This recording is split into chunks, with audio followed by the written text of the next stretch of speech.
Hi folks, welcome back to Physics with Captain Rod. The purpose of this video is to give a very simple example of how to draw impulse momentum diagrams and use them to solve problems. So what we're looking at here, we got this young person. If you had my physics classes before, you know who that is. That's Timmy. And imagine here that Timmy is going to drop that basketball off of that bridge or off of that building. And we're going to imagine that that ball hits the ground 1.5 seconds later.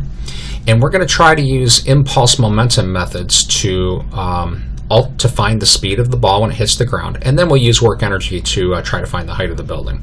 But the big thing is the impulse momentum stuff. So, all right, impulse momentum methods. We're going to start with the initial momentum of the ball. Now, if the ball is dropped, then it doesn't have a momentum vector because at t equals 0, it's not moving. So the initial momentum diagram, very boring. Right. Now, the impulse diagram. After young Timmy lets go of this ball, there's a single force acting on it as it accelerates down. Right, and that force would be the gravitational force. It's down and equal to mg. Now, if air drag were a relevant factor, that would go in there as well. Now, this is a free body diagram. We turn it into an impulse diagram by just tacking time on. So I'm going to put times delta t. Now here, we can get away with just the delta t because the gravitational force is not varying over this small distance here. It's not a time-dependent force. So the integral of mg dt would be just mg times delta t. All right, here's position 2.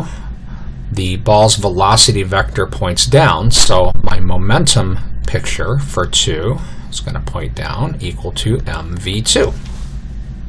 Okay. Now I'm going to apply impulse momentum equation. I'm just going to go ahead and do down positive. So the initial momentum, which is 0, plus my impulse, mg delta t, is equal to my final momentum, mv2. These are all positive, or these are both positive because I'm defining down as positive, and they both point down. So it's a very short, easy equation to solve for v2. And I get, if I did this right, 14.7 meters per second. So again, it's pretty much kind of an absurdly simple example, but I just wanted to go through a very simple one of how to do the impulse momentum diagrams, because in physics, in a typical physics class, you don't draw very many impulse diagrams. I usually draw free body diagrams and write Newton's second law equations. And essentially, it's the same thing. I like to think of impulse momentum methods. It's kind of like just applying Newton's second law from a different angle, basically. All right. And now while we're at it here, let's finish this up. To get the height of the building here, ball started at position 1, ended at position 2. We could write out the work energy theorem.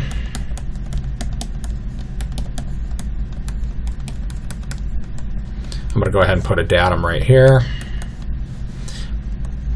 mgh starts from rest, no external forces at the datum, 1/2 mv squared for v final. That's v2. And it's pretty easy to solve this for the height. I get about 11 meters out of this. I'm going to leave that as an exercise to the reader. So again, I realize this is a almost absurdly simple example. I just want to start with a real simple one to demonstrate how impulse momentum methods are done. Initial momentum vector. In this case, it doesn't have one because it's not moving. Then your impulse diagram. You start with a free body, single force here, mg, just tack a time on if the force is constant. And now you've got an impulse. Final momentum, you just draw your final momentum vector, mv2. In this case, that's down. Then you write your momentum equation. We started with no momentum in the y direction. We've got an impulse of mg delta t in the y direction equals my final momentum y direction, which allowed us to find v2 here. So anyway, I hope this video is at least demonstrates how to draw impulse momentum diagrams and use it to write equations. Have a great day.